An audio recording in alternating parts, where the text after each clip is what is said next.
We're going to go back through time, look at old ADP for rookie drafts from the last few years, and see if we can identify some trends. Look at the busts, look at the players who hit, see what the value correlates to this year's draft, pretty much talk some ball through the history of rookie drafts. In this video, we're going to cover the 105 to the 108 pick. If you want the previous picks, I'll have that posted below. Go ahead and check those out.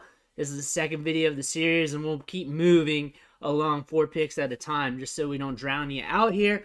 But let's go ahead, take a look. First pick is the 105. Right now, per February ADP, that's Quentin Johnston, and that's from DLF for February. Looking here, historically, Garrett Wilson was slotted here. This is May ADP, though, right after the NFL draft, right when we got the landing spots. This was where he was going in drafts, 105 range, somewhere around there. Jury's still out, but I think you guys can all agree that he's pretty damn good. He's going to be a good value. The value's up there. I like him as a prospect. I like him as an NFL wide receiver. I think he's a great player.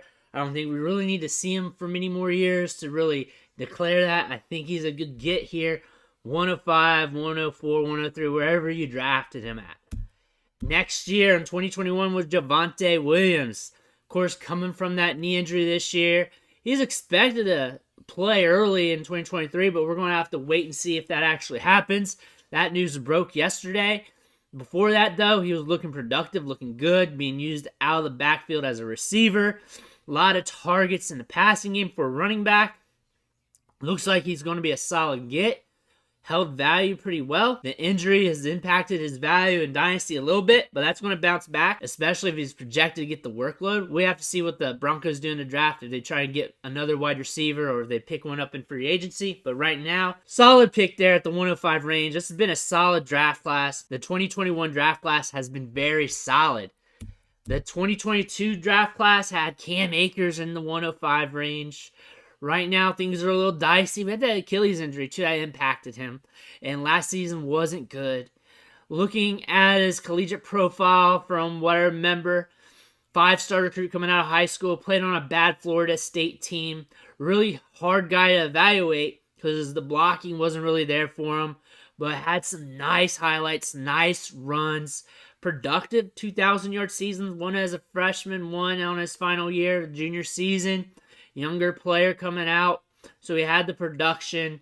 The tape had some iffy points with his vision and stuff, but he was very explosive, very powerful.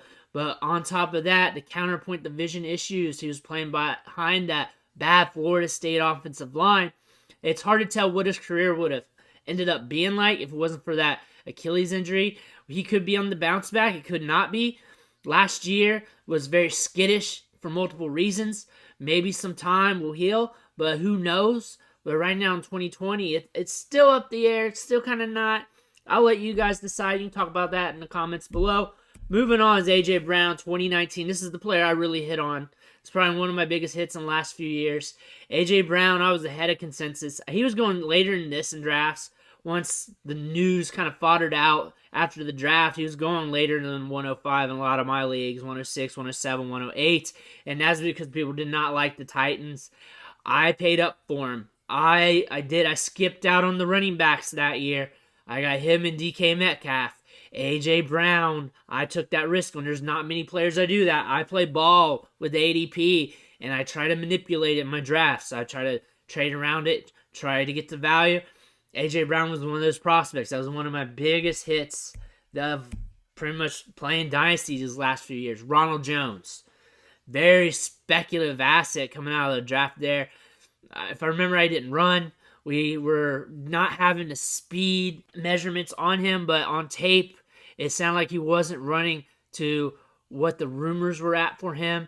And then on top of that, he was a running back that I kind of faded as well. I feel like the 105 range was kind of expensive for him in ADP, and I think there was a hype train on him, and I wasn't in on that. From a prospect standpoint, he's probably the main bust from the 105 range, especially when you get to Dalvin Cook here in 2017. I was really high on Dalvin Cook. I talked about him a lot throughout his collegiate career. I was doing a prospect profile series on him for another website covering him. Good catching balls out of the backfield, dynamic runner. The injury history was my biggest worry. That was my biggest concern. He also had an issue with pit bulls, having them tied up together at his apartment or something. A legal issue with that. That was resolved and all, but was kind of sketchy at the time when coming out for the draft. But the main thing was the injuries. But I loved him as a prospect. He was very dynamic. A lot of people were down on his 3 count, a little bit on his athleticism and size. That was not a concern for me. I just liked how he was using the passing game. I loved the draft capital that he got, and I thought he was a good prospect. And 105-ish ADP, I felt that was kind of light. Going to the 106, Bryce Young's here in ADP. I don't know who let this happen. I don't know who was drafting this up. I don't know what happened here to cause this. I just don't know. But I'm against drafting quarterbacks, 1 QB this high. You get a few of them, like an Andrew Luck situation. A few of those generational talent type quarterbacks, you can throw them in the first round. This quarterback class ain't it. This is not a great quarterback class. Bryce Young and CJ Stroud both have their flaws. They're both not considered generational quarterbacks. They're just better than the rest, and they're a lot better than what we had last year. And they're good quarterbacks, but good quarterbacks don't get drafted early in 1 QB rookie drafts. They just don't. Jameson Williams last year, right after the draft, 106 range. Jury's still out, coming back from that knee injury, but as a prospect profile, came over to Alabama, hella productive, hella fast, yards after the catch per days, and this team of the Lions, they push the ball downfield, gets the air yards that he's going to need to be successful. Very excited to see how that marinates, and he's holding his ADP very well. Next is Devonta Smith. And I've never been so right on a player, but yet so boring. And the thing is, everything I've kind of called out, like he needed another wide receiver by him. I felt like he can be productive, but he's not going to be like a top-tier producer. We're kind of getting that. He's a good wide receiver too. Everything that I called out that year on Devonta Smith is there. I think a lot of people were on both sides of the fence, being very reactionary during the draft process. Some people wanted him up here. Some people were kicking him down the road. Everybody was overreacting, and I was boring. I was like, it's going to meet in the middle. He's going to be productive. He's going to be good enough. And here we are. This is where we're at. Devonta Smith's great at 106. Maybe cheap for that price range, considering what we're getting. Next was CeeDee Lamb in 2020. 2020 was a good wide receiver class. That was a class where you just took the wide receivers, you kind of shook them up, and you draft them within tiers, and you just managed your portfolio. Next was DK Metcalf, 2019. I was high on DK Metcalf. I was over high. Definitely drafted him before the 106 because I was out on the running backs. That year, my draft strategy was pretty good. That was quite a years away from now, though. It was like 4 years ago. And next, DJ Moore, another one of my favorite prospects. A lot of debate on him because he hasn't been a top-tier producer, but he has been steady, has been holding value for quite some time. And that might be just due to the market, but the market matters. Market matters for trades, ADP, and all that stuff. That is also should be baked into a player's profile. Market, production, all that stuff, everything should be baked in. DJ Moore, though, has flashed, has shown production throughout his career, and is probably going to be a valuable asset to an extent in fantasy for quite some time. I could see him being productive at 28, 29, pushing 30 years old. Next, Mike Williams, 2017. Feelings are tepid. Like, back then, it wasn't low, wasn't high. Expectations were meh. I wasn't against him, wasn't for him. Saw him coming from Clemson. He was coming back from that neck injury. But I saw what he could be. Chargers offense was different back then too. Just a lot of different variables. Was I drafting him? I think I was diversifying like I always do. I wouldn't consider him a hit or miss for me. It's just that just kind of there.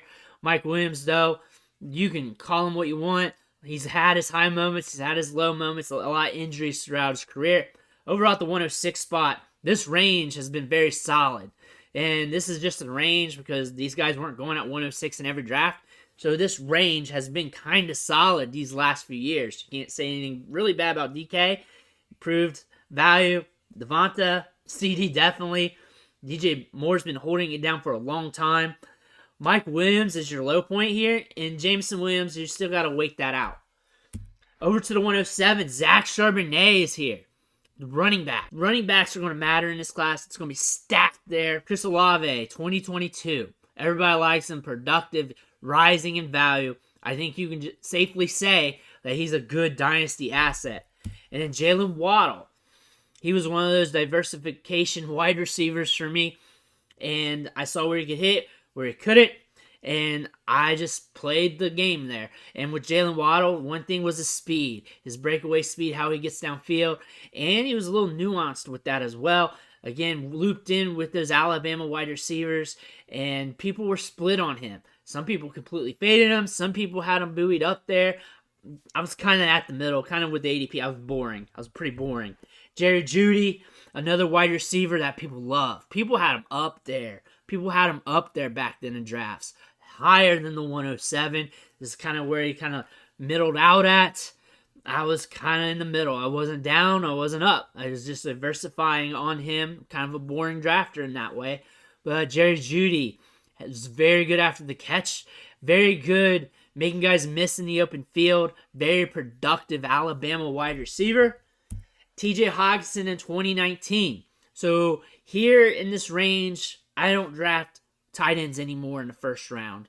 And unless they got a hype range on them that is hyperbolic to where I know or feel like they can hold value, kind of like a Kyle Pitts. Bowers next year will probably be in the discussion for me. But if I feel like they can hold value to the point while they're developing that I don't have to buy the dip or feel like I can buy the dip, TJ Hockenson, this is a good price range for a tight end like this, a first rounder. However, I've been able to buy the dip for cheaper. I've been able to get him for like second round range profits. I've been able to pay that and get him cheaper than this. So I was not buying at this range. I was diversifying from him unless he fell a little bit, which could happen. Moving down here, Sony Michel 2018. 2018 had a decent running back class, depending on where you're at in the draft. And depending on what you believed in that running back class, because there were some trick bags in this class. Some people drafting him a little too high. Some people did. Top 3, top 4 range, top 5. Some people pulled the trigger that high on him.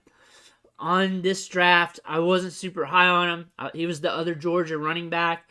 But I did get him in some spots. I paid down on him. He had 2 900-yard seasons and another like 800-yard season. So it wasn't a total waste. It's just the upside really wasn't there. I got him when he was cheap, but I'm in a lot of leagues, so I'm always diversifying the portfolio. It's not like a hype train for anybody. I consider it just a guy that I was getting to add to the portfolio. OJ Howard 2017, another tight end with a hype train. He was going in the first round, some rookie drafts, the athleticism, first round draft status, going to Tampa Bay from Alabama, hyped up. Again, this is another case where you just don't draft the tight end in the first round. A hyped up tight end prospect that you could have got later for a cheaper price, and obviously did not hit, did not work out. He is the bust on this page. He is the bust on this page. Sony Michel takes second place here. Sony Michel was not hyper productive out of college. Did get first round draft capital. So that's something to lean on. Did get his opportunities. Did hold some fantasy value. So if you turned and burned off that, then you were into good anyways. TJ Hockenson, fine here. But you could have bought him cheaper later. The thing about that. Jerry Jeudy, down points, high points, mostly due to injuries. But it's starting to look good. Jalen Waddle has been doing great. Chris Olave has been doing great. Moving on to the 108, we got Jalen Hyatt here. A lot of you guys are opinionated on that. I'd like to hear about it in the comments. Burner speed guy, Sky Moore last year. I would like to say the jury's still out on him, but another thing is I liked him, mainly due to his breakout age, market share metrics, all that stuff. But the one thing I say all the time, the one thing I should listen to myself a little bit more sometimes, is G5 prospects have more odds stacked against them. And I'm not saying G5 prospects are bad. G5 prospects don't hit as much and take a little bit more time, or there's less of them that hits. Take that how you want to take it. I'm trying to say it the best I can. Next is Rashad Bateman, 2021, and I love this prospect. I've been buying him since he was coming out for the draft. I've been getting him in Devy leagues since he was in college, since he was a freshman. Most of my shares is from when he was at Minnesota in Devy.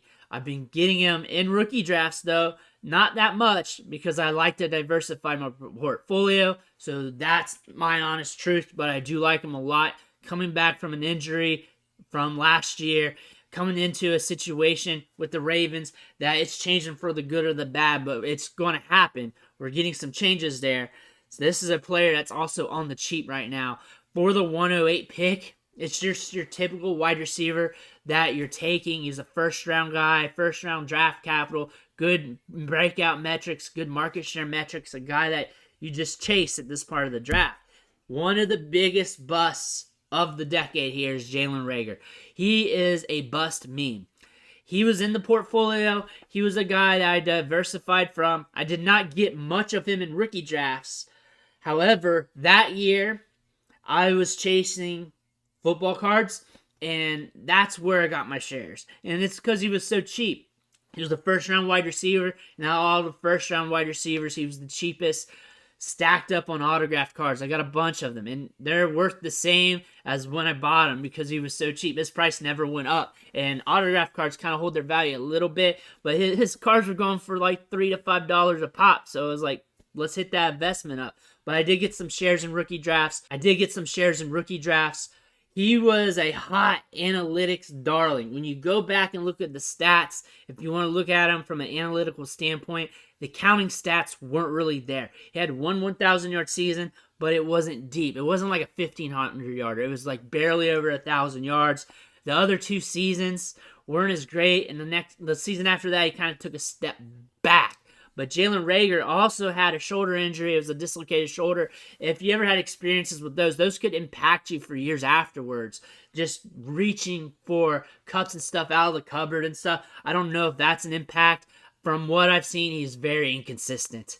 Very inconsistent. He can be nuanced, but it's very inconsistent. We did film reviews on him on the channel a couple years ago. The inconsistencies really do pop out on him. And you can't trust a player like that on the field. Paris Campbell, injuries for days. Hyper athletic, though. Very hyper athletic prospect. A guy that you get the ball and he's able to eat up chunks of yards, but he just can't stay healthy. But at this point, the 108, kind of a bust. Royce Freeman, another big bust on this page. And think about this. In 2018, like I said, the running backs in this class was a trick bag. I saw a lot of people buoy him up to the 101, 102, 103, 104 range. Probably more like 103-ish. A couple people were stamping him higher.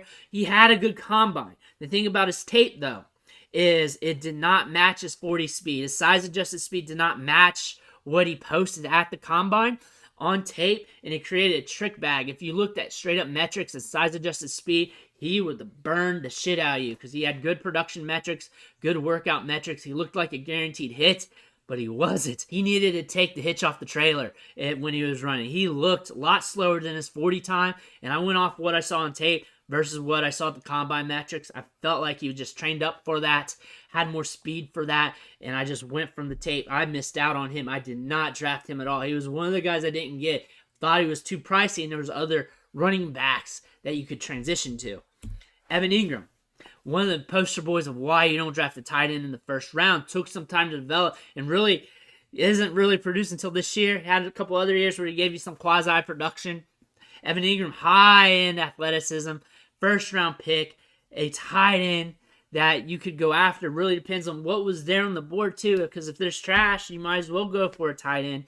But the thing about this, though, you could wait and pay down the next year or year after. When you look at 108, this is where things get a little scary here. Jalen Reagor, Sky Moore, Royce Freeman, Paris Campbell, Evan Ingram. Rashad Bateman, the jury's still out. He's had his moments. Injuries are not helping. Situations not helping. So hopefully the players in the back end of this rookie draft will matter. But we have a lot of talent. So the back end of this first round should be decent. But don't get tricked up. Some of these guys are going to miss too. Not all the picks in the first round this year's class are going to hit. And that is it. That is the rundown from the last few years from the 105 to the 108 in rookie drafts. Historically, there are some busts, but honestly, from the 105 to 107 range, you're getting some good players, so don't worry about it. Just draft in tiers, diversify your portfolio, pick different guys, go with your gut, keep studying, looking at these guys. You should be good. Let me know in the comments below what players you were after back then, what players you were drafting, your hits, your misses, and everything else. I want to thank you for watching. You better hit that subscribe button on the way out because I'm pumping out content like this to help you build your dynasty teams, win your rookie drafts, and get you ready for the NFL season. Again, I want to thank you. I'll catch you on the next video.